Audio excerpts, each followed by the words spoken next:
সব থেকে কাছের মানুষগুলো একসময় আমাদের ব্লক লিস্টে জায়গা পায়। আমাদের জীবনে এমন কিছু মানুষ থাকে যারা আসলেই বিরক্ত করে না। তারা মনের দিক থেকে ভীষণ রকম সরল হয়, অথচ তারাই ব্লক লিস্টে থাকে। কেন জানো? কারণ একটা সময় পর কিছু মানুষের প্রতি আমাদের আর মন থাকে না। পুরনো অভ্যাসগুলো ভাটা নামে। যাদের সঙ্গে সামান্য প্রয়োজনের তাগিদে আমরা জুড়ে থাকতাম, সেটা ভালোবাসা বা অন্য কিছু হতে পারে, প্রয়োজন মিটলে কেমন অনায়াসে আমরা দূরত্ব চাই। তার থেকে পালিয়ে বাঁচার ভয়ে ব্লক লিস্টে পাঠিয়ে দিই। কি অদ্ভুত, তাই না?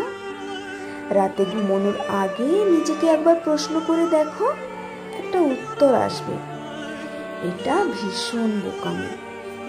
আসলে মন থেকে দূরে রাখলে কি আর ব্লক লিস্টের দরকার হয়? কলমে বিশ্বজিৎ।